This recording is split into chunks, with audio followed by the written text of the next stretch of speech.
nosso podcast Lasquinês está no ar ou no seu televisor. Seu televisor é coisa velha, né? Você dá já nota logo a idade. TV de no tubo. seu ecrã. Ecrã É chique demais. chique pra É caralho. qualquer tela que você quiser. Hoje vamos falar de saúde. E não de qualquer saúde, saúde dos olhos, né? A entrada da alma, a janela da alma são os olhos. Tá poético Doutor, hoje, você hein? gostou? Você gostou? Doutor Marcelo, venha. Aqui eu sempre falo, pegue na minha, com todo respeito. Doutor Com todo Marcelo, respeito. Marcelo. Doutor Marcelo Nascimento, grande oftalmologista. Vamos falar aqui de oftalmologia como um todo, de glaucoma, de síndrome do olho seco, ressecado, né?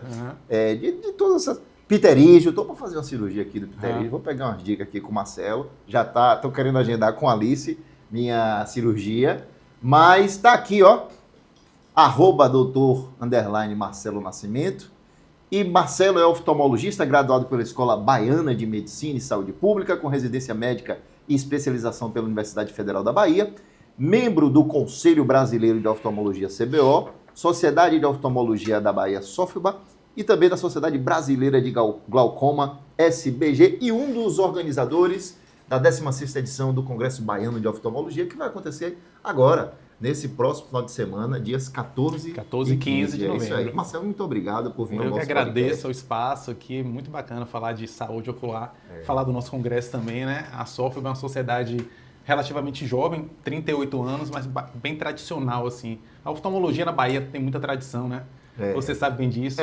Tivemos a sorte de, né, sermos alunos de grandes mestres, assim, da oftalmologia. É verdade, a gente tem uma safra boa aqui, um negócio bom. E aqui, antes da gente falar da oftalmologia, aqui já vão ter o glaucoma, mas a gente queria mostrar uma foto de Marcelo aí no Farol da Barra. Foi você que comentou essa foto, meu bebê? Eu invadi o Instagram dele e vi que ele era atleta também. Aliás, todo mundo tá virando atleta, acho que menos eu. E eu quero...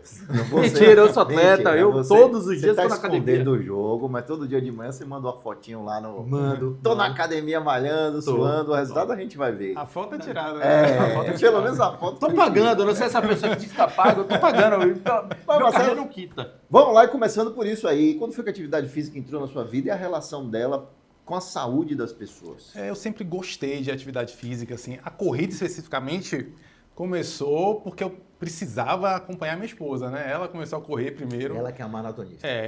Corre bem mais que eu, né? Eu comecei a tentar acompanhar ela, saía cedo para correr, esses treinos longos, aí eu ficava preocupado, né? Às vezes ia de bike, falei, pô, não dá, eu tenho que correr também, né? Correr atrás. E aí comecei a correr, formamos um grupo de amigos. Isso é bem bacana da corrida, né? Você reúne amigos, pessoal com interesses em comum ali, era bem legal. Entramos num clube de corrida. Começa a acordar cedo. Aí a gente corre a primeira de 5 quilômetros, depois faz 10. Vamos fazer uma meia maratona e depois vamos fazer uma maratona. A coisa começou a ficar séria, né? E Você aí, já fez maratona? Fiz. Quantas? Eu fiz uma maratona, corri em Amsterdã, tem 3 anos.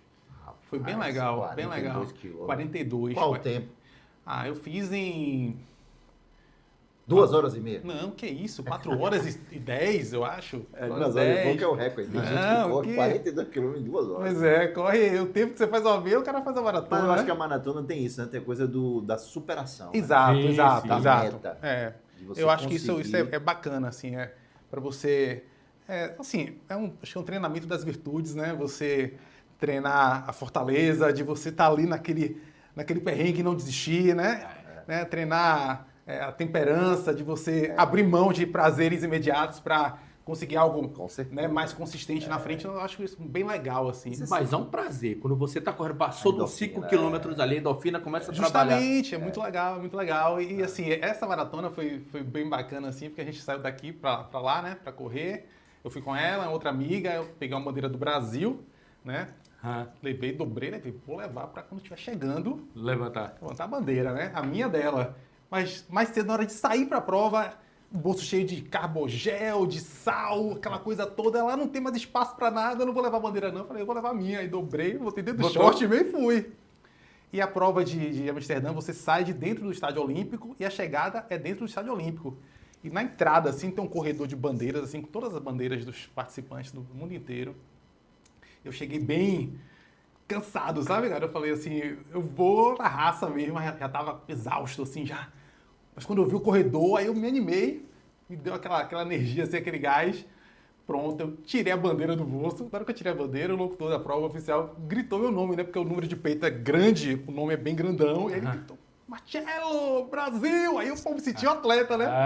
Aí levantei a bandeira, entrei. Eu achava que era só entrar no estádio e chegar. Não, entrar tinha uma volta olímpica pra dar. Que beleza! E eu com a bandeira falei, pô, não posso pagar esse bico aqui, né? O gato voltou. Não, todo mundo tá olhando. Aí depois que eu atravessei, pronto, cheguei, aí caí ali de joelho, emocionado, mas foi muito legal, muito legal. Sua esposa estava junto, eu já tinha passado. Já tinha chegado, tava me esperando há meia hora. Outro nível. Já tava no cafezinho. Água de coco. Água de coco. Mas me conte, a gente sabe que a atividade física tem muita relação Bastante. com a melhoria da saúde psíquica, cardiovascular, mas também tem relação com a melhora da saúde oftalmológica. Muito, assim.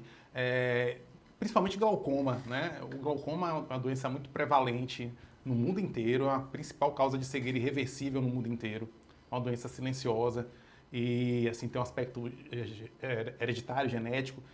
E é tratada com controle da pressão e começou-se a pesquisar o que é que a gente pode fazer para um paciente, além de reduzir a pressão do olho dele, né? Foram feitos vários estudos e muitos nessa área do exercício físico, da atividade física, e mostrou exatamente isso. Atividades físicas, principalmente as aeróbicas, levam à redução da pressão ocular, levam ao melhor controle do glaucoma, melhoram também toda a condição cardiovascular do paciente, né? Essa parte metabólica, controle da hipertensão, né? A dislipidemia, o próprio diabetes também. Todos são fatores que podem levar um dano ao olho. Né? Isso é bem interessante, assim. O pessoal que faz medicina, né? Pensa assim, pô, oftalmologia, quando você passa na faculdade, a pessoa diz que é um nicho, assim, né? Você vê um pedacinho, né? Não vê quase nada. Mas oftalmo tem muita relação com todo o corpo, né? Sistêmico. Né? Muito. Recebe influência do corpo inteiro. Aqui, em específico, você falou aí de questão genética. Existe uma população específica vulnerável? Sim. Glaucoma, ele é mais prevalente, ele acontece mais e costuma ser mais agressivo na população afrodescendente. Então, isso aqui na Bahia tem um impacto assim, social muito grande. Um impacto em saúde pública muito grande, né? A nossa população afrodescendente já tem, por várias condições, né? Inúmeras outras doenças, né? Inúmeras outras, anemia falciforme, exatamente, hipertensão, né? Então isso para a gente impacta bastante, assim, já há uma certa dificuldade da população de ter acesso a um especialista em glaucoma, né? Acesso a um oftalmologista geral já não é uma coisa tão fácil, pelo menos na parte de SUS, né? Do setor público. Então o glaucoma é um desafio maior. Quais são os sintomas? Essa é a grande questão, né? O glaucoma, ele cega muito porque é uma doença silenciosa. Então, o paciente numa fase inicial, até numa fase moderada da doença, ele não percebe absolutamente nada. A perda de visão, quando acontece, ela vem da periferia para o centro do campo visual. Então, no primeiro momento, um paciente até com glaucoma bem avançado, eles conseguem chegar, às vezes, no consultório, sentam na cadeira, conseguem ler a menor letra ali, sem óculos. Tô bem. Pequenininho, mas se tiver um elefante sentado do lado dele, ele não vai ver o elefante, porque o campo visual começa a se perder, até que a visão central se perde por completo. A visão periférica é a chamada visão tubular. A visão tubular, exatamente. Então, glaucoma geralmente não dá dor, né? Só aqueles casos extremos de crises com pressões muito elevadas, mas não dá dor. Então, aqueles sinais que motivam a pessoa a procurar uma assistência médica normalmente não acontecem. Então, se você não tem aquele compromisso de fazer uma consulta oftalmológica de rotina, pelo menos uma vez por ano, que é um momento bacana para você ver o seu grau, né? Atualizar seus óculos, tal, suas lentes de contato, mas é um momento também que você faz outros exames que detectam várias doenças. Isso é para qualquer idade, Marcelo? Ou a partir de determinada idade você precisa ir uma vez? Na verdade, sim. O glaucoma é uma doença muito democrática nesse sentido, né? Então, você pode ter recém-nascido com glaucoma, né? Um glaucoma congênito, a criança já nasce com glaucoma. Tem um glaucoma da infância, o glaucoma da puberdade, o glaucoma do adulto, né? Então, ele pega todas as idades. Então, assim, de uma maneira geral, pelo menos uma vez por ano, as crianças, assim que nascerem, devem fazer o teste do olhinho. Que é um teste importante que se faz muitas vezes na própria maternidade e já detecta várias doenças ali. Catarata congênita, retinoblastoma, que é um tumor do olho, né? E, a partir daí, a orientação é que no primeiro ano, eles já façam consulta de avaliação geral. Né? Nós temos hoje oftalmopediatra, né? Que é um oftalmologista especialista nessa área da criança. Né? E a partir daí começou a idade escolar, que é cada vez mais precoce hoje, né? Ter essa avaliação, pelo menos uma vez por ano. E isso Agora, se você já tem uma doença estabelecida, né, um glaucoma, uma retinopatia, uma doença da retina, por algum motivo, diabetes, o que for, seu retorno tem que ser individualizado, né? Entendi, Tem pacientes que tem que ver a mais- cada 2 meses, 3 meses. Última vez que você foi no oftalmologista, meu bebê? Esse ano, doutora Alessandra Peltier. Minha amiga. É minha. Tá em boas mãos, tá em minha boas mãos. contemporânea. Aham. É, minha Minha contemporânea. colega também, foi minha colega de colégio. É, a Alessandra e a Andréa também, ó, e Ivanda, Pois todo é, mundo da A família é. toda André é cantora, né? Ainda tem isso, Eu né? conversei, engraçado que eu conversei com ela antes, aí eu tava batendo papo, ela falou, ele é especialista em glaucoma. Eu falei, pô, vou fazer uma pesquisa. Um dos motivos até que eu me atrasei hoje para chegar aqui, que eu fiz o meu dever de casa. Quando a gente estava batendo um papo aqui antes, você tava falando, olha, recentemente a gente tava com os dados e tal.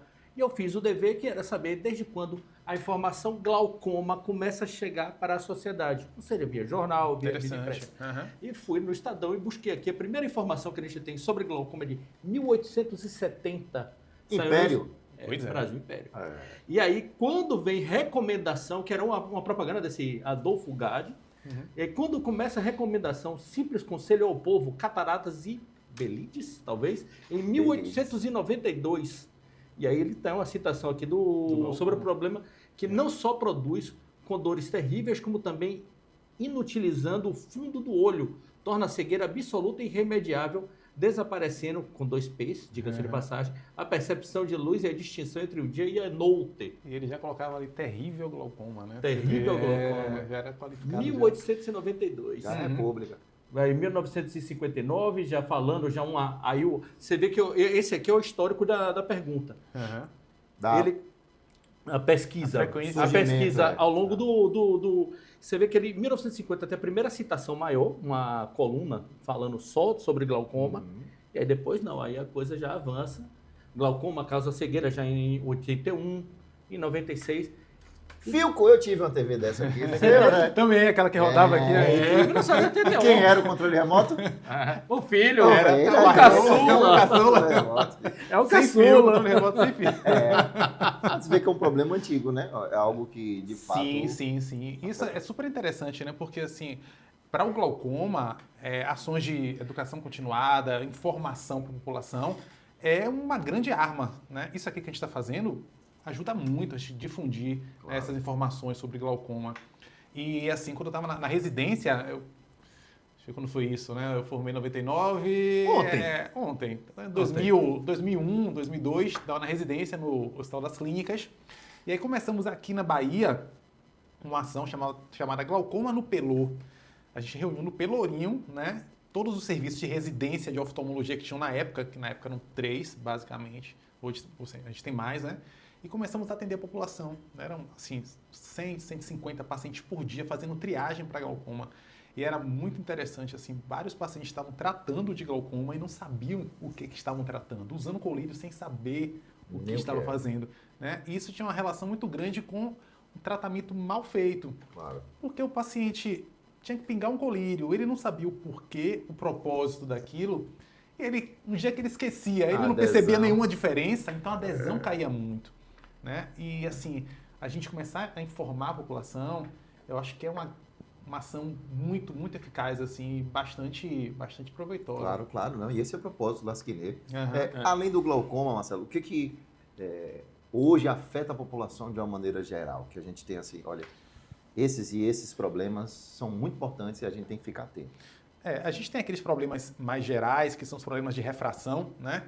Graus de óculos, que é o que você... Miopia, Exatamente, mas hipermetropia. que tomou agora um boom muito grande, que foi a miopia, né? A gente está tendo uma explosão de casos de miopia, né?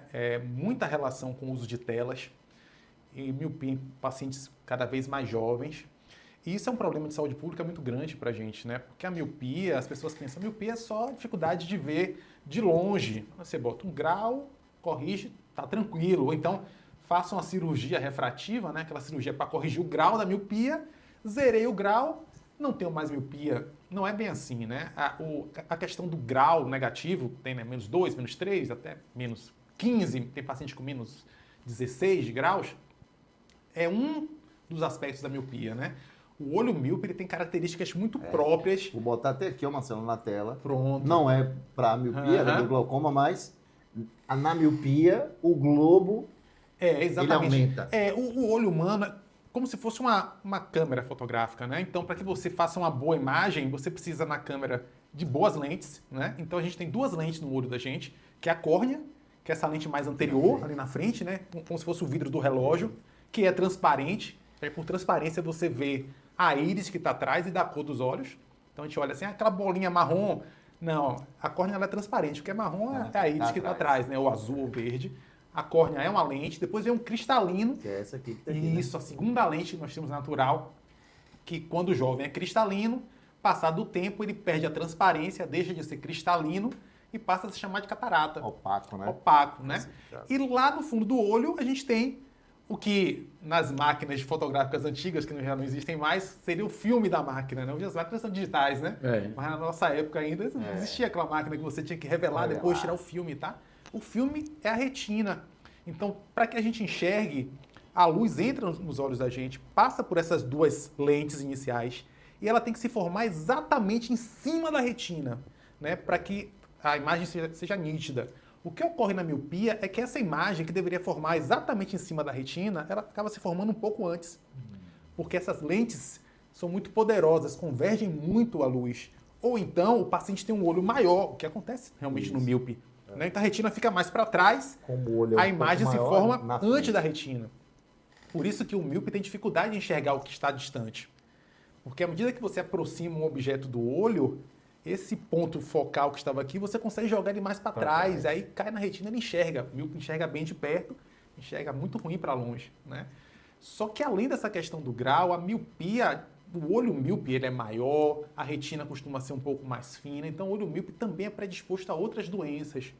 O míope tem mais chance de ter um descolamento de retina, que é um caso grave, que se não tratado pode levar a uma perda definitiva da visão. A miopia é um fator de risco para glaucoma também. Isso preocupa muito a gente, né? Porque você está literalmente me preocupando, porque eu tenho miopia aqui. Mas é importante. Mas a eu ideia digo, é essa, a ideia é despertar nisso, porque eu falei da questão da cirurgia refrativa, né? A pessoa pensa, não, eu tinha 10 graus de miopia, eu operei, não tenho mais grau nenhum, não sou mais míope. Não, você hoje é um míope corrigido através de uma cirurgia, o seu grau. Mas o seu olho todo continua sendo exatamente igual ao que era antes, né? Então os fatores de risco continuam. Todo míope deve, pelo menos uma vez por ano, dilatar a pupila e mapear a retina. Porque se você identifica uma areazinha de afinamento que pode levar a um descolamento, você já trata aquilo antes, né? Então, é a grande questão da prevenção, do exame de rotina oftalmológico, né? Um exame completo ajuda a detectar várias doenças. O descolamento de retina, descolamento de retina, se correr e fizer uma cirurgia ou alguma coisa, consegue resolver. Sim. O ideal é que você trate o quanto antes, né? A retina... Qual o sintoma do descolamento de retina? Aí depende do tipo de descolamento, mas normalmente o paciente refere... Alguns pacientes referem assim, eu estava aqui enxergando bem, de repente estou vendo, parece um lençol aqui passando na minha frente, se mexendo, é uma retina já mais descolada. Porque a retina, ela forra o olho internamente e a depender da área do descolamento, por exemplo, um descolamento que começa na parte superior, por gravidade, ele acaba descendo e descolando mais a retina. E a nossa visão real, né, ela está na parte central da retina, que chama de mácula. Meu bebê, se você vira um lençol... Exatamente. Né? Algumas vezes o paciente sente como se fossem flashes luminosos, né? Pô, tô vendo flashes luminosos. Poeira de cigarro, parece poeira de cigarro, que se fala, tá? Então são sinais, pode não ser nada mais grave, pode ser um descolamento do vítreo, que o vítreo é o gel que preenche o nosso olho internamente, né? Para manter o olho bem formado. E esse vítreo... Que dá aquelas coisas das moscas volantes. Das mosquinhas volantes. Exatamente. Essa eu vejo de vez em quando. Eu também tenho mosca volante. Eu tenho duas assim. Eu surfando uma vez. Não, você surfando, eu vi um negocinho pretinho aquela assim. manchinha assim. Que... Aí eu limpando o olho, que diabo é esse? Coisa... Aí depois eu fui lembrar, falei, rapaz, isso deve ser... Como é que é o nome técnico? Não, chama mosca volante, é o descolamento do vítreo. Do vítreo. Exatamente. Do vítreo. Exatamente. Aí fui em Alice, meu oftalmologista, que era minha tia Esmeralda, e minha tia Esmeralda já está atendendo pouco, a gente já está delegando para Alice. Aí ela falou, não, isso é descolamento do vítreo. E vai fazer o que? Eu vou ficar cego? Não, fique tranquilo. Não, totalmente benigno. É só acompanhando aí. Caramba. É porque o vítreo, mas esse se gel... for lençol, você se liga. Porque esse gel, ele geralmente é uma coisa boa para mim. O gel, ele está em contato direto com a própria retina. O contato é tão próximo que às vezes ele fica mais coladinho ali. Só que é um gel, às vezes ele retrai um pouco de descola. Mas, sendo só isso, nenhum problema. O problema é quando o vítreo descola e traz junto a retina, né? A pessoa andando, olhando o celular, isso pode fazer com que descolhe a retina? Não. Eu já escutei isso de um médico uma vez falando. Foi? Era Cuidado você andando. Não é. Uhum. Você andando, olhando o celular, que isso pode causar descolamento de rotina. Tinha RQE, acho que às vezes... Né? Eu virei pra ele, olhei pra cara dele, eu falei... Rapaz, deixa eu dar uma olhada. Aquela doutor... Aliás, doutor Google estão enchendo muito o saco, seu saco, e eu dos seus colegas. Doutor IA? Agora é doutor IA, né? GPT. Chat GPT, doutor, né? eu tô morrendo. Eu vi até que o próprio chat GPT parece que vai agora limitar algumas questões de Mentira. pesquisas relacionadas Fake à área news. médica. Hoje. Eu divulguei isso, Aham. depois eu tive que retificar. Não é, né? Fake news. Não é. Eles não têm interesse nenhum em limitar informação. Você que se vira. Se for informação equivocada, eu não me responsabilizo. Eu acho assim, tem um lado bem positivo nisso, né? A pessoa acaba se sentindo mais protagonista da sua saúde, né? Ele passa, não fica mais aquela coisa passiva, vou lá, o médico atende, ele me diz o que eu tenho, né? Ele sabe tudo, a gente sabe que não é assim, né? E ele simplesmente aceita. Eu acho importante ele ter uma possibilidade de fazer uma consulta, né? De uma outra fonte de informação. Acontece que na internet, né, que o ChatGPT, a fonte de pesquisa é o que está na internet, né? Você tem todo tipo de informação, né? Você tem informação de procedência, de qualidade, informações completamente deturpadas. Algumas pessoas falam coisas bem bacanas, outras nem tanto. Eu acho que cabe, assim, aquelas pessoas que têm realmente possibilidade de levar informação de qualidade, assumir esse espaço, né? Porque aí isso vai ajudar a população. Eu acho que é interessante nesse sentido. Não vejo como restringir o acesso à informação, acho que não é o caminho, não. Eu acho que tem que ter informação. Uhum. Só tem que ser uma informação regulamentada, como é para o médico, como é para todo mundo. Ok, você vai se comunicar, mas dentro dessa moldura aqui normativa. No final da mensagem tem que dizer procure o médico, tem que ter algumas informações que digam, olha, essa informação aqui é uma informação coletada na internet. Uhum. Então isso ajudaria não trazer a pessoa... como uma verdade absoluta. E até para afastar uma responsabilidade civil das Big Techs, daquele que está divulgando a informação. Seria prudente se fizesse isso. Esse é o tema da sua aula lá no nosso congresso, né? Tem relação com isso. E da tese de doutorado, né? A tese de doutorado foi nisso. Foi comunicação social médica. Aqui um vídeo que Tequila trouxe, mas que trata desse tema, né? Do tema da miopia, que você falou. Começa o Tabet entrevistando o CEO de uma empresa, e ele falando, olha, minha área de óculos está bombando. Ele virou, por quê? Era uma das perguntas que eu ia fazer, que você já respondeu aqui. Ele falou, tá bombando por causa da miopia, epidemia de miopia, que ele chamou. Tá tendo, realmente. E ele falou, epidemia de miopia, porque ele virou por causa da tela. Exato. Cada tela, todo mundo usando tela, isso muito perto, né? Muito perto. Isso. Aquela coisa aquelas atividades ao ar livre, né? A exposição à luz solar, que é super importante para a saúde ocular. Hoje as crianças fazem cada vez menos, né? Ficam mais restritas ali, né? No quarto, aquela distância, né? Ou seja, não exercita o olho para focar a distância, tudo focando aqui perto. Isso é um problema, assim. Lançaram, inclusive, lentes novas para óculos para controle da miopia. Que devem ter um prazo em que a criança pode utilizar com uma boa resposta. Isso está sendo bem interessante mesmo, para tentar frear um pouco a progressão. Uma lente que age de forma preventiva. Isso, uma lente de óculos que ajuda, né, acelera essa correção, consegue regredir em alguns casos, pelo menos desacelerar a progressão, o que já é um grande ganho. Né? Tem alguma recomendação que você pode dar para os pais, assim, de quanto tempo de tela? É isso, assim, o que se recomenda é que isso vale para criança, para adulto, né? A cada 1 hora você faça uma pausa, né? E de pelo menos 5 minutos. Só que a pausa, né? Estou aqui no celular, parei, agora eu vou ficar aqui vendo a televisão para relaxar a cabeça. Não, é parar para sair daquele ambiente que você está, né? Exercitar, focar a distância, né? Especialmente luz natural, porque essas luzes artificiais também contribuem para isso, né? Contribui, inclusive, para o ressecamento ocular também, que é um outro grande problema. Você perguntou que é muito frequente, né? A questão do grau é muito frequente. Ressecamento ocular é uma coisa que, na minha época de residência, você dizia, olho seco é uma condição do idoso. Não era de minha época também, não. Em 2002 a gente não falava disso. Pois é. Hoje você vê crianças com olho seco, né?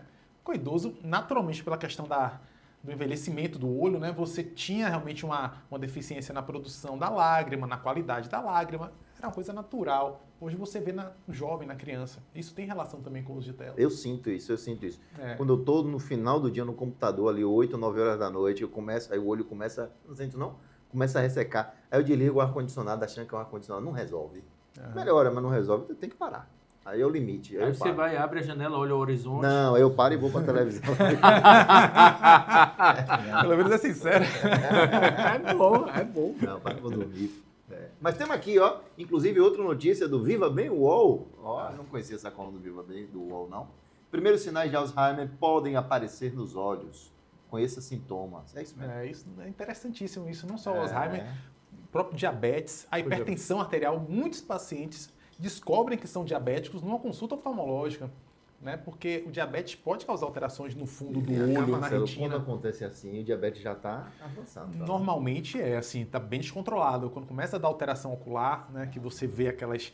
Mas consegue reverter. Sim, consegue tratar, né? Controlar a glicemia e tratar a retina especificamente. Tem casos que... Se achar o Monjaro, né? Porque se achar a canetinha... Essa é a questão, né? Essa é a questão. E qual é o risco de não achar a canetinha? Agora está tendo explosão de casos, né, de utilização, né?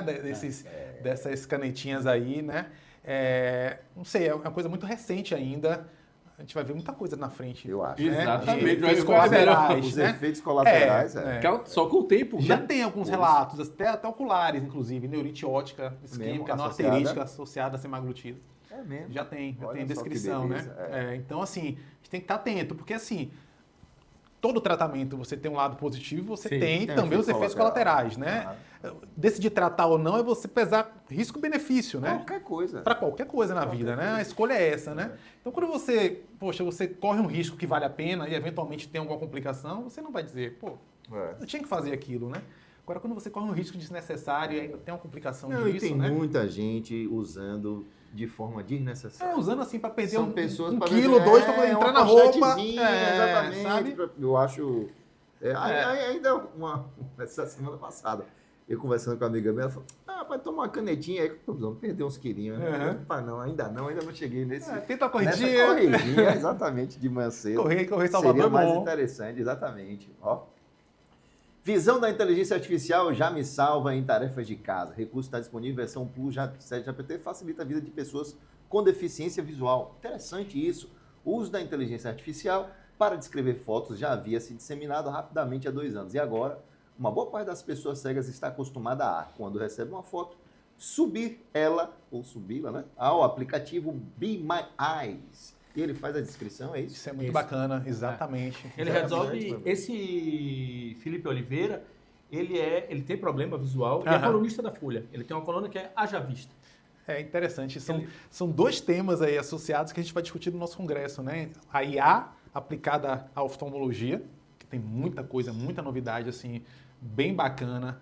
Não só para isso, mas assim, para você detectar doenças, você conseguir analisar dados um volume muito grande. Isso é para fazer triagem de pacientes de maior risco ou não, definir como tratar, quem tratar. Então a IA está sendo bem aplicada. E outra questão da reabilitação visual, acessibilidade, né, que é o tema nacional do Conselho Brasileiro de Oftalmologia. A reabilitação visual. Porque assim, a gente procura sempre tratar o paciente, evitar a cegueira, evitar a perda, né? Tem casos que a gente não é bem sucedido. Né? Apesar de todo o esforço, o paciente perde visão. E aí? Desiste do paciente? Não. A vida dele acaba naquele momento? Também não. É papel nosso, enquanto médicos também, né? Trazer o paciente de volta para o convívio social, assim. E essa questão de você possibilitar acessibilidade, né? Inserir o paciente na vida social, realmente é super importante. E é um tema do nosso congresso também. A gente vai ter um bloco só de baixa visão no congresso para tratar sobre esse assunto. Massa, vamos falar do congresso. Assunto sobre acessibilidade, que aí é minha área já, de urbanismo. Recentemente, uns 10, 15 anos para cá, a Prefeitura de Salvador implantou o piso tátil. Como é que foi recebido pela sociedade de oftalmologia? Porque foi recebido de uma forma positiva? Sim.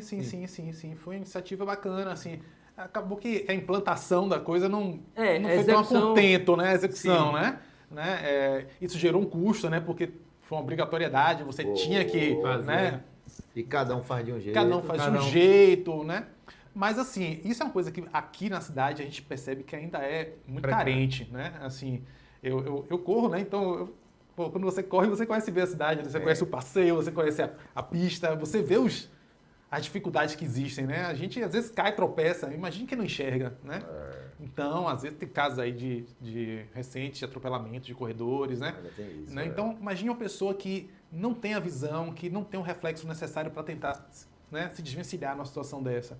Então tem que se pensar nisso realmente, né? Até em questões simples. Nesse caso, nessa história que ele conta, ele diz que ele pisou num cocô de cachorro. E ele teve que ligar para um amigo para saber, porra, como é que resolveria? E ele usou o aplicativo. E o aplicativo fala, olha, abra tal porta, vira aqui, o que é que tem aqui do meu lado? Abra a porta, tem o desinfetante aqui do seu lado e a vassoura aqui. E ele só com o Desenrolou. aplicativo. Fantástico, né? Pô, legal, Fantástico. legal. É esse Be My Eyes, é? Aí ele vai identificando, pô, que E interessante. vai descrevendo, né? Descrever no ambiente, né? Eu tive a possibilidade de fazer uma matéria certa feita com o time de futebol de cegos. Eu não sei se você lembra se era a seleção baiana, alguma coisa, mas eu sei que na seleção baiana tinha 3 caras que eram da seleção brasileira. Sim. E um, Finho, era o Pelé do futebol de cego. Uhum. Eu não inventei de jogar. Essa matéria, Sim. meus estudantes de jornalismo aqui, quando você entra, mergulha na pauta, é a melhor pauta que tem, né? Porque você participa daquilo, você faz exercício de alteridade. É o quê? Antropológico. Meu amigo, eu botei a venda para não ver nada, para jogar aquele futebol de cego, que é uma bola que tem um guiso dentro, e ela vai e eles vão... Rapaz, é impressionante como eles conseguem correr com a bola, chutar no gol, saber onde tá, e tem da movimentação meio morcego, meio... É um negócio assim, eles desenvolvem a audição e são, assim... É superpoder, na minha opinião. É incrível como o corpo humano se adapta. Exatamente. Agora, a despeito de toda a habilidade que eles tiveram, aquele perrengue que eu passei, eu falei, olha, vou cuidar bem do meu olho aqui. Sim. Eu preciso isso. Eu queria ter visto você jogando bola. Deve ter no YouTube, deve ter na Globoplay, porque essa matéria, eu vou até procurar para lhe mostrar. Não, interessante isso, interessante. Um congresso recente agora do Conselho Brasileiro teve um espaço que os congressistas, todos os oftalmologistas ali, tiveram que experimentar essa sensação mesmo, né? Colocar venda e tentar caminhar num espaço, num ambiente assim, você vê... Porque assim, a visão tem relação com o equilíbrio também, né? Então, às vezes, você não está enxergando bem, você perde o equilíbrio só por não estar enxergando bem. Inclusive, eu recentemente tive um caso de VPPB, que é os cristais do... E todo o exercício de fisioterapia para você recuperar é com o olho, você fazendo muito com o olho. É interessante. VPVB o quê? Vestíbulo pererê, alguma coisa dos cristais do ouvido que desalinham. E aí... E aí, é tipo uma labirintite para popularzão, mas o nome é VPPB. Eu fiquei tonto Você do ficou nada. tonto? Tonto, não. A casa começou a rodar. Uhum. Aí fui parar no médico, aí o médico falou, putz, você tem que fazer uma manobra aqui para os cristais voltarem no lugar. Eu falei, meu amigo, eu sou zero zen, não tem cristal nenhum. Ele, não, rapaz, do ouvido, saindo do lugar, vou te ajeitar aqui. Aí o cara fez o movimento, fez errado. Mas aí Piorou. ele não sabia. Não piorou não, mas eu fiquei lá tomando uns remédios para diminuir né? a labirintite e a tontura. Aí depois eu soube que quem faz é o fono. Aí a fono foi, aí fez uma série de exercícios para mim, passou uma série de exercícios. E a maioria deles você olha para um lado, você bota um ponto fixo, mexe a cabeça, depois você mexe só os olhos, para cima e para baixo, depois você...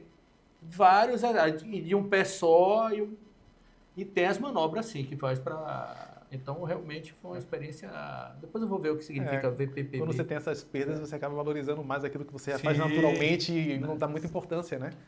Então, a visão é uma delas, Para né? você, quando era mais novo... Eu vou até operar agora. Uhum.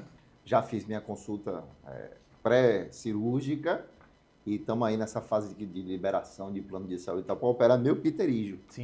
Sabe o que é pterígio? Você começou falando isso, é algum passarinho. É a carne no olho. Carne no olho. Você tem um aqui nesse olho aqui, né? Era uma pinguécula, Exato. virou pterígio. Pinguécula é quando ela está no início. Só espessada, mas não avança para cima da córnea. Para cima da córnea. E aí o pterígio, que é essa carne, que na verdade não me incomoda, Sim. mas esteticamente, quando eu olho, eu vejo assim, pô, tá estranho. Tá parecendo até que eu tô estrábico, a depender do que seja, porque vai diminuindo Exato. Isso surge com o quê? É relação com o quê, tem várias questões. Tem até a questão genética que influencia, até a questão ambiental também. Assim, pterígio, se você for para a Europa, né, é muito infrequente, mas países tropicais tem muita frequência, porque tem muita relação com a questão da da exposição à luz solar. Deve Exatamente. ser então do sulf de manhã cedo. Também pode contribuir, né? E tem a questão estética do pterígio, tem a questão também visual, porque se ele crescer demais para cima da córnea, acaba comprometendo a sua visão, né? Ele pode fazer uma tração da córnea, aí pode induzir um grau de astigmatismo que você não tinha antes. Então é interessante, assim, quando já está num certo momento, você fazer a remoção mesmo. É uma cirurgia, a gente faz com anestesia local, né? Evoluiu muito a cirurgia, né? Muito. O que evoluiu mais no pterígio hoje, atualmente, foi a cirurgia do transplante de conjuntiva, porque você remove a área da carnezinha, pega uma conjuntiva sadia de outra parte do olho. A parte branca do olho é a esclera. A esclera ela é recoberta por uma membrana transparente chamada conjuntiva. Essa membrana tem vasos bem fininhos que você normalmente não vê. Quando a conjuntiva inflama, que é a conjuntivite, e aí pode ter várias causas, pode ser por infecção por bactéria, uma conjuntivite química, cair um produto no seu olho que irrita, que os vasos ficam dilatados, aí você vê vermelho, né? Então, não necessariamente foi um baseado que a pessoa falou. Essa também é uma outra possibilidade de olho vermelho. Muitos pacientes falam, doutor, tem que operar esse pterígio, o pessoal tá achando que eu tô fumando maconha, né? Maconheiro. Exatamente. Que trabalha à noite, às vezes, usa muita tela, né? Viu, Rafa, que eu disse que não era maconha de mesmo? É por uma questão mecânica, né? Porque essa área, ela por ser mais espessada, ela fica mais elevada em relação ao resto da superfície. Não, e fica Dragon Ball mesmo. Aí a própria lágrima não consegue recobrir bem a área que tá o pterígio, né? Por estar mais elevado. E aí resseca mais fácil, fica mais irritado. Mas é uma cirurgia tranquila, assim. Meu irmão operou há um tempo e antes era com ponto. Sim, hoje que tirava você usa uma parte da esclera e colocava no lugar, mas dava um pontinho. Esse pontinho, apesar de ser lá com a lente, fininho, né? Incomoda, porque você tem um corpo estranho. Agora não, agora no olho é um tijolo, né? Agora sabe como é a técnica, você viu como a medicina evolui, né? Você corta um pedacinho, um tampãozinho, tipo aquele negocinho do coco quando você tira, aquela pelezinha, você bota no lugar, tem uma cola biológica, sem ponto. Veja como a recuperação provavelmente é melhor. Isso é um grande avanço. É um grande avanço. E aí o pós-operatório é tranquilo. Vocês estão falando aqui, eu estou apertando a minha contramão, porque eu tenho uma certa aflição com o olho. Eu fui uma vez tentar colocar a lente de contato. A médica chegou, botou, ela falou, agora tire, bota o dedo no seu olho. Eu falei, não consigo. Na hora que eu vou, eu fecho o olho, o dedo foge. Eu falei, eu simplesmente não consigo. Eu sou um cara de óculos, eu não vou conseguir. Eu tenho medo de cirurgia, de qualquer coisa que mexa com o olho. Eu tenho uma absoluta aflição. Já fiz várias vezes. Absoluta já fiz primeiro aflição. para miopia, para corrigir a miopia que eu tinha, né? logo quando começou o laser, porque antigamente não era laser, não. Antigamente era na mão, bisturi, na mão grande. Não tinha... meu tio fez, um tio meu, materno, fez. Sim. Como miopia muito elevada, meu amigo, se você fizer e reduzir para 1 grau, 1,5 graus, o cara tá no lucro. Feliz. Ele já fica independente do óleo, já pode dar uma corridinha na aula, já resolve. Aí quando, meados da década de 90, esse laser chegou aqui, pelo menos quando eu tive notícia, não sei se foi, mas foi eu fiz a cirurgia. Um negócio tranquilo. Aí depois de muito tempo, fiz com a André, irmã de Alessandra. Depois, porque a cirurgia, veja como a medicina vai evoluindo. Eu tive resolvi a miopia, mas não resolvi o astigmatismo. Que a miopia é isso que Marcel explicou, mas o astigmatismo, se eu estiver errado, me corrija, Marcel, é um defeito no relevo da córnea. A córnea ela não é perfeitamente esférica, né? Fica mais... Ela é mais aplanada em determinado eixo. E a cirurgia, na década de 90, não corrigia isso. Não corrigia. Mas nos idos de 2010, já tinha uma cirurgia que corrigia isso. Eu fiz de novo, agora com Andréa, e reduziu o astigmatismo. Mas ainda ficou uma bobagemzinha, e aí quando veio a presbiopia, eu voltei a usar óculos. Hoje você tem a facorrefrativa, é uma cirurgia de catarata para corrigir o grau também, né? Já é feita hoje. Quando você opera a catarata, você tira a lente natural do olho, que estava opaca, que todos que viverem o suficiente terão, eu torço para ter as minhas, né? Você tem que colocar uma lente artificial dentro do olho. E essa lente hoje, ela evoluiu tanto. Hoje você já tem lentes multifocais que você coloca dentro do olho, que corrigem longe e corrigem perto. Então, ainda tem um preço elevado ainda. Assim, os convênios normalmente não cobrem esse tipo de lente, né? Eles têm cobertura para as lentes Cobre a esférica. lente normal e a cirurgia. Isso, aí se Mas você, a lente- se você quer uma lente né, com mais recursos... Por quê? Por quê? Pois é. É aquela questão, tem muita coisa que ainda precisa evoluir nessa questão das autorizações, né? Em É relação porque ao é um procedimento. negócio funcional. É. É um negócio melhor, que vai melhorar. Não é estético, não é Não é meramente estético, embelezador, não. não é superficial, não é... Assim, plano de saúde, eu vou lhe dizer, viu? Eu realmente tenho um negócio com plano de saúde, já disse isso e digo várias vezes, a sociedade vai ser melhor quando a gente não tiver plano de saúde. Quando for todo mundo SUS, saúde boa, eu acho que esse é um dos maiores apartheids que a gente tem, saúde. Você divide a população, uns que podem ter saúde boa, uns que não podem. O plano de saúde tinha que ser para hotelaria. Aí eu Sim. concordo. Ah, meu Sim. irmão, você quer ficar no quarto sozinho? Uhum. Quer ficar com o lençolzinho de Quarto seda? premium com... Quarto premium com sua É, Netflix? Beleza, pague aqui e sua suíte vai ser melhor. Como se fosse um hotel. Agora, o ato médico em si tinha que ser o mesmo para todo mundo. Né? assim, o SUS ainda é um grande desafio pra gente, né? Mas já é uma evolução assim. Não, muito muito. O muito sistema de importante. saúde. As pessoas falam assim, mas eu não dependo de SUS, eu tenho um plano de saúde. Não é assim, né? Não Se é, você não. precisar de uma medicação de alto de custo. uma medicação de alto custo, é o SUS que vai lhe atender. Se você precisar fazer Trans- um transplante, você necessariamente vai ter que estar ali, porque a fila de transplante é única, única. né? O SUS que... Eu escutei uma recomendação, eu tenho muitos amigos médicos, uma vez que eu achei interessantíssimo. Ele falou, tem um acidente com você.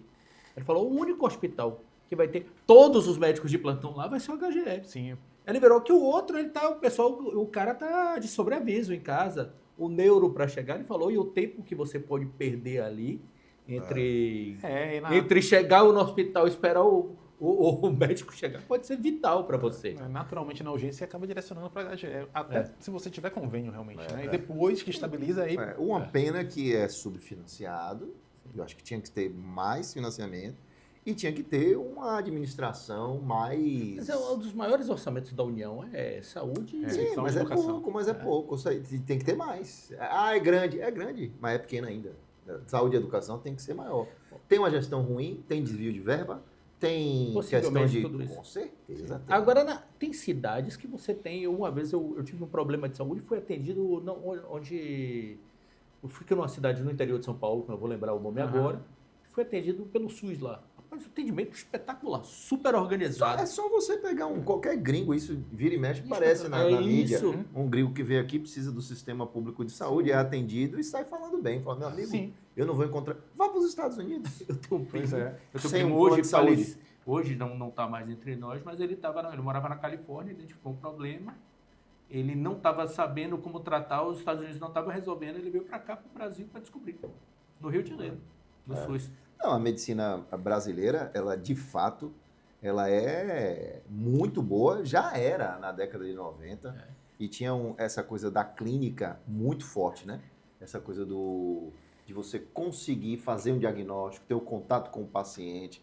Lá nos Estados Unidos, a medicina, eles vão ter esse contato muito tardiamente, né?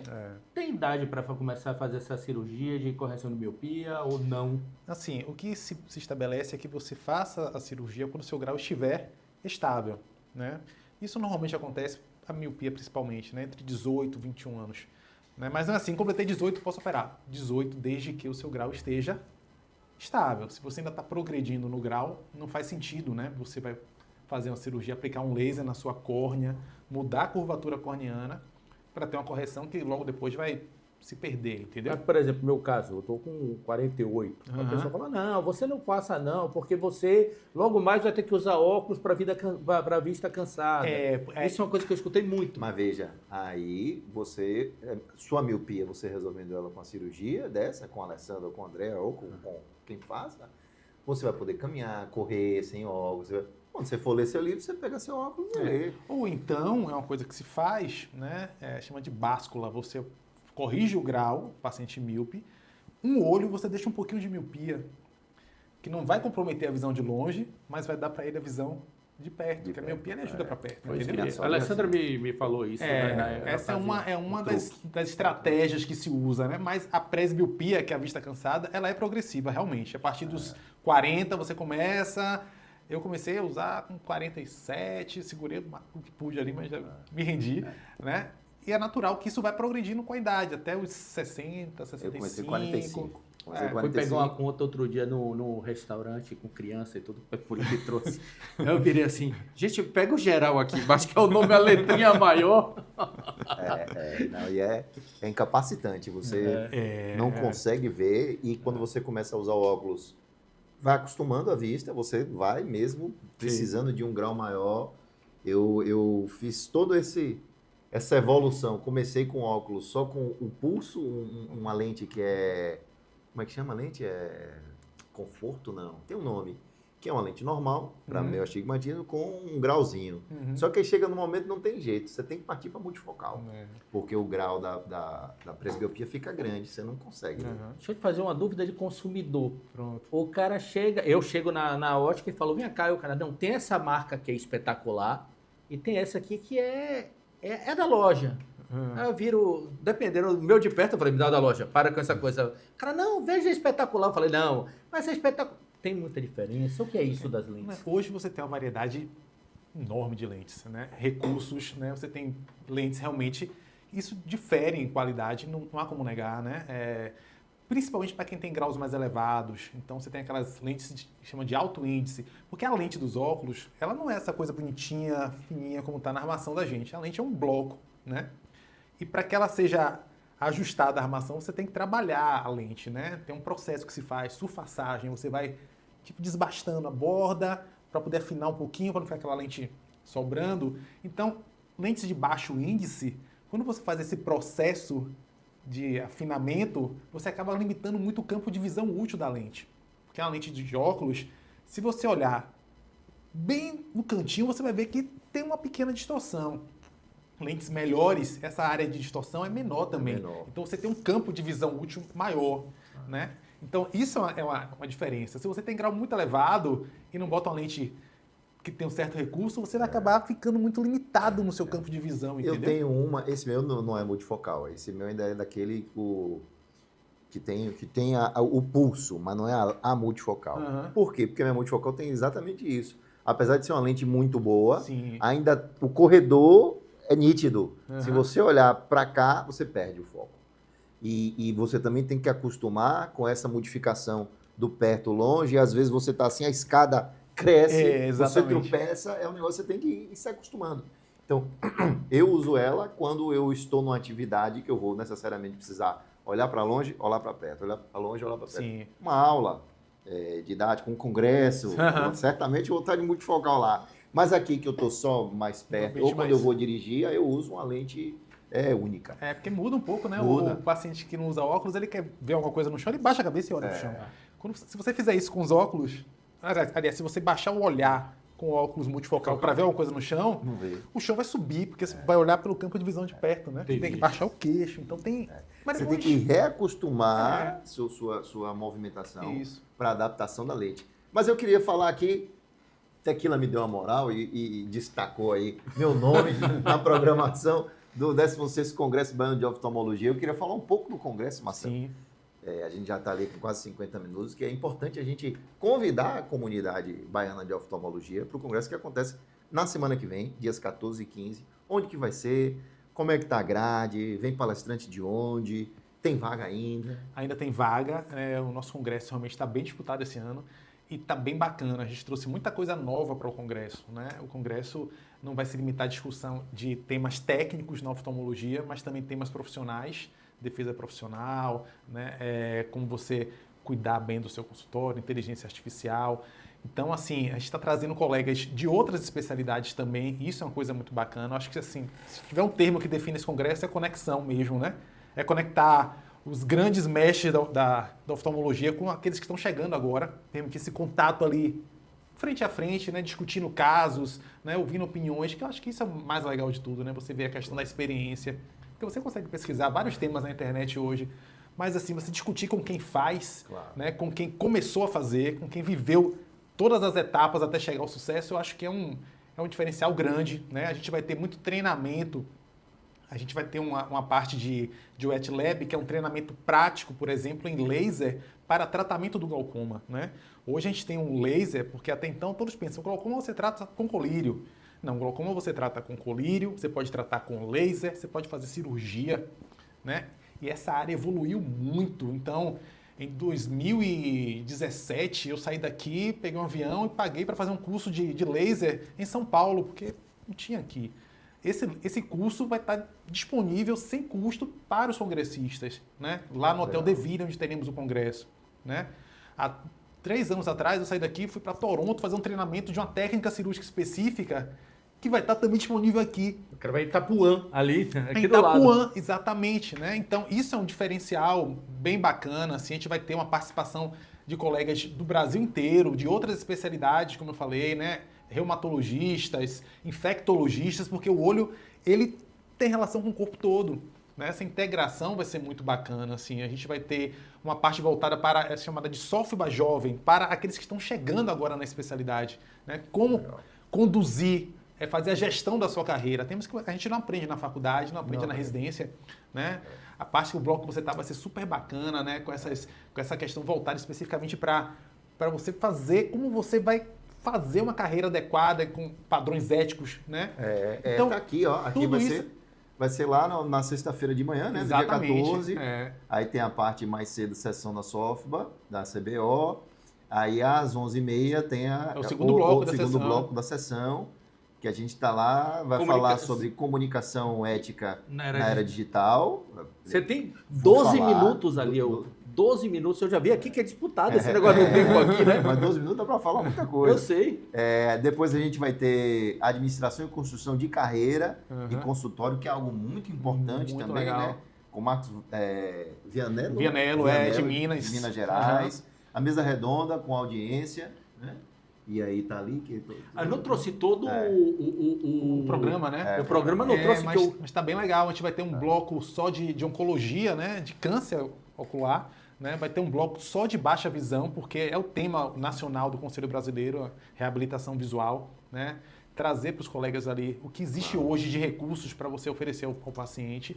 E assim, pela primeira vez, vai ser inédito, a gente vai fazer uma ação social dentro do Congresso. Pronto, eu queria inclusive colocar isso aqui, ó. Pronto. Que eu quero falar aqui do Ray-Ban Meta, mas queria falar sobretudo disso aqui, desse momento importante que Marcelo falou, que são as Óticas Diniz, que são a patrocinadora master, mais uma vez, do Congresso Baiano. Mandar um abraço para meu amigo Léo Pessil, as Óticas Diniz do grupo Léo Pessil, que são especificamente em Camaçari, que tem 2 unidades, Lauro de Freitas, Santo Antônio de Jesus, Marcelo estava lá atendendo. Estava lá hoje, e Simões Filho. Então, é um parceirão da oftalmologia que certamente traz toda essa consciência, inclusive, não é, Marcelo? Sim. Que vão fazer pela primeira vez uma ação. Como vai ser? Pela primeira vez, a gente vai atender cerca de 90 alunos, né, de uma creche, de um colégio público aqui de Salvador. Vão ser 4 ônibus. Então, no decorrer do congresso, na sexta-feira, na parte da tarde, né, então os colegas já foram recrutados, assim, na verdade, voluntários. Muita gente adorou a ideia, né, de fazer o atendimento. Então, vai ser feito o atendimento dessas crianças e depois eles vão sair de lá com a receita e com os óculos garantidos. Garantidos, né? Que a Diniz vai... vai entrar nessa parceria, né? Fantástico. As armações, lentes... Não, e essa é uma forma, assim, eu gosto de pessoa inteligente, e Léo é inteligente. Não é porque ele não está aqui, não. Não é porque você faltou, não, que você vinha aqui para a gravação, ele não vem. Mas a pessoa inteligente é a forma de você valorizar uma marca, valorizar o produto. Aqui vamos falar de Ray-Ban, mas ao mesmo tempo fazendo um trabalho social, facilitando o congresso da categoria do oftalmologista. Então, esse é o tipo de merchandising, de publicidade que aqui no Lasquinê a gente faz questão de fazer. E engrandece, tá aqui, né? Faltou o nosso Ray-Ban Meta, viu, Léo? Mas está aqui na tela, ó. Ray-Ban Meta, que ele já está com o dele e ofereceu para mim com desconto, ofereceu para você também. Para mim também, gastou. Você também? Não, ainda não. Ali é um vendedor boss, que é o Ray-Ban Meta, que é esse óculos que mistura, inclusive, tecnologia com a armação, essa armação clássica a armação. Da Ray-Ban. É interessante. Já tem aqui, ele traz essa armação com pioneirismo e que você pode aí fazer gravação, inclusive de aplicação, porque pode ser óculos de sol e pode ser de grau também. Sim. Você coloca o seu grau ali e a partir dessa câmera que está aqui na ponta, você consegue fazer a gravação. Imagine de um procedimento, você está fazendo uma cirurgia oftalmológica. Eu gravo todas as minhas cirurgias, né? Eu e vários colegas, né? Mas assim, você depende do equipamento que está ali no centro cirúrgico, depois você tem que chegar, baixar a imagem e tal. Aí não, eu vou poder gravar diretamente para mim, Diretamente, tá? Então isso é bem bacana. É bem bacana isso aí. Querendo experimentar o meu logo aí pra... Claro, tô doido para Esse pegar um intuito aí para pra ver, ver. escutar música, falar, ver até que ponto funciona a autonomia do óculos, poder dar uma corrida. Não vou correr uma maratona igual o Marcelo, mas Mas você não pensou em fazer um programa aqui, nós dois falando aqui? Pois é, e a gente aproveita as Então, imagens depois feitas, captadas, interessante, para colocar. Cecília não gostou muito não da ideia, tá ali. Queria só fazer uma observação em relação a essa, aproveitando, já antecipando, de alguma forma, a parte ética da utilização. Na medicina, a gente pode utilizar, não tem problema nenhum, mas a divulgação de imagens na rede social é terminantemente proibida. O único procedimento que você pode fazer um live stream e mostrar, o médico mostrar, é parto.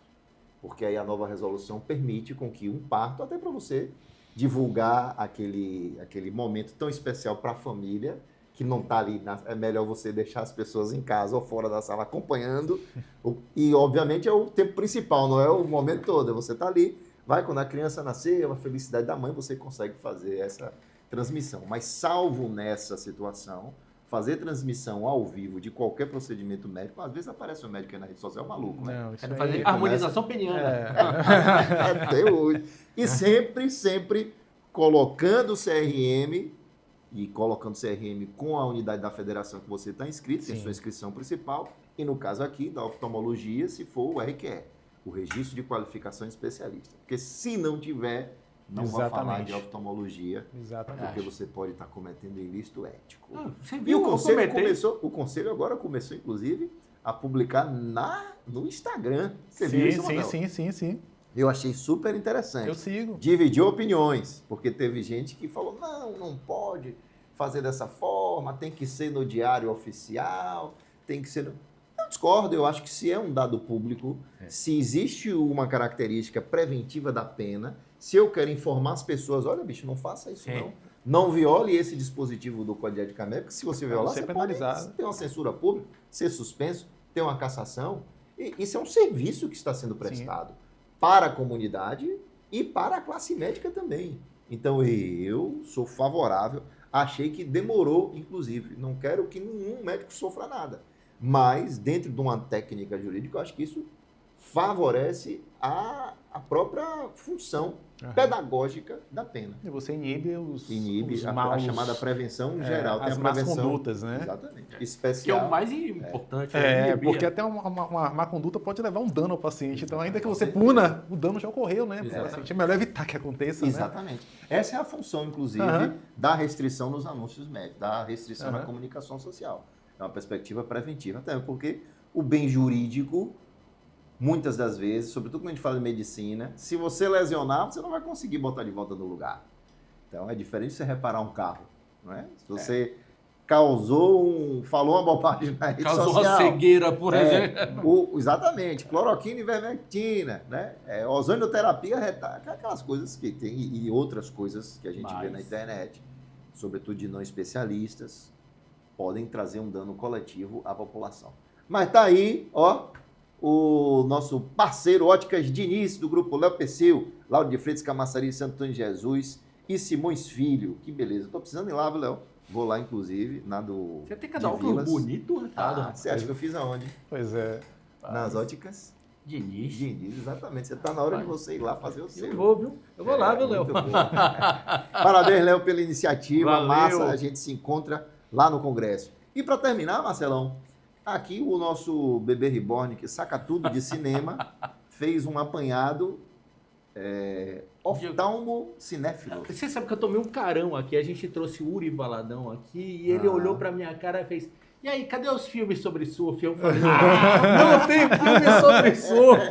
Aí eu falei, e tem. Aí você depois falou, pô, Caçadores de Emoção, que é um filmaço. A gente já tem Eu um vi a público, entrevista dele a no gente YouTube. já tem um público, tem que estar vendo aí. Ele você. tá vendo como eu sou? Eu fui tonto. E o pior, eu tô assumindo, eu sou um cara que assume A gente meus tá aqui pra erros. aprender. Mas isso aqui mesmo. tem cenas, tem filmes que tem passagens sobre olhos que são espetaculares. Disserte sobre E a janela resenha. discreta. Esse daqui Clássico. é um Cão Andaluz, que é um filme feito por Luiz Buñuel e Salvador Dalí. Esse É eu de não conheço. 1900 e tem uma das cenas mais não. famosas de olho do cinema. Esse você acha facilmente no BTV, né? Não, esse é difícil de achar. Isso é Mas se bem BTV que acha, é filme... Não, e ele é um Esse filme surrealista. Sim. E tem a cena que tem um corte de um olho na cena no filme. E é muito famosa essa cena. Janela Indiscreta tem uma famosa cena da cegueira que o James Stewart, que eu sou amigo, né? James Stewart, ele tenta cegar o assassino com o flash. E eu sempre achei aquilo um absurdo. Eu virava para meu pai, criança. Ele falou, é impossível cegar alguém com flash de foto. Mas no filme tem. No Pequena Miss Sunshine tem uma cena famosa de um dos personagens que faz é o Paul Dano, que ele tá tentando entrar na carreira militar.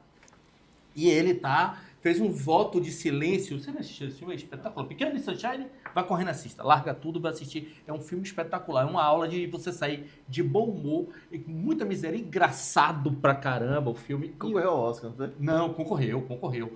E ele tá fazendo um voto de silêncio em um determinado momento. Ele se dá conta que é daltônico. E aí ele não pode fazer. Aí o filme é muito bom. Vale muito a pena. Não é a história central do filme, mas vale muito a pena. Esse filme, Dançando no Escuro, ficou muito famoso pelo diretor Lars von Trier, que é um dinamarquês. Conta a história da Bjork, que vai perdendo a visão. É um filme, assim, assista com bom humor no dia, que é dilacerante. É muito triste, mas é Catherine espetacular. Deneuve é muito bom esse filme. Luzes da Cidade, Chaplin se relaciona com a série. Você acha onde o Dançando no Escuro? Possivelmente no Movie. Vamos fazer o serviço completo. Vou Tem fazer. que trazer o filme. Peraí, de 8 e dizer filmes. onde acha. Não, rapaz? Eu vou falar, meus filmes você não acha em lugar nenhum, é difícil. Bota no Google Just Watch, você vai achar lá no Just Watch, você vai consultar onde você acha. Luzes da Cidade. Luzes da Cidade de Chaplin, que é um clássico. Se não me falha a memória, eu acho que é nele que tem a música Smile. Se não me falha a memória, que Chaplin que compôs. Eu não lembro. Outro dia eu tava lá no escritório, meu estagiário olha pra minha cara, eu tava escutando Smile, ele fala, porra, sorri de Djavan. Aí ele virou, e ele um dia antes tinha falado pra mim, Mas rapaz, não deixa de ser. ele virou, minha mãe tem uma foto de Chaplin, que ela é fã de Chaplin. Eu falei, essa música é de Chaplin, velho. Ele, Chaplin? Mas a música é dele ou a É letra? dele, é A dele. música também, É a melodia. dele, Chaplin é um dos poucos diretores que compunham também. Ele, o John Carpenter, de terror, faz a composição, e tem uns poucos três que atuam, Chaplin atuava, dirigia, era um monstro. Sorri quando a noite, né?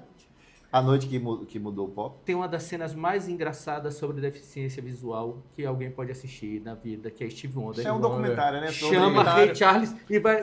Sobre a música do... do We Are The We Are World. The World. Aí tem uma hora que Ray Charles ou Steve Wonder, não vou me lembrar agora aqui qual dos dois, fala, porra, preciso parar pra ir no banheiro. Aí Steve Wonder, um dos dois levanta, peraí que eu te levo alguns dois. No banheiro a galera, todo mundo dá risada.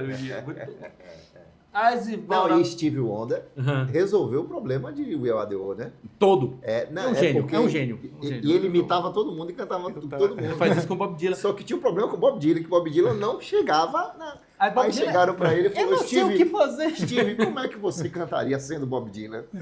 Aí pronto, ele acertou, botou a oitava abaixo, vai cantar essa parte aqui. Depois que todo mundo gravou, botou Bob Dylan pra gravar. Que virou meme. Tem uns 2 anos atrás, vocês são mais jovens e gostam da parte de meme, que era, tipo, o cara perdido aparecia Bob Dylan em lugar de hoje, sem saber pra onde ia, a música tocando. E virou, era sempre ele. Depois você viu o John antes tinha o John Travolta em Pulp Fiction, ele andando sem saber onde pôr, sem saber.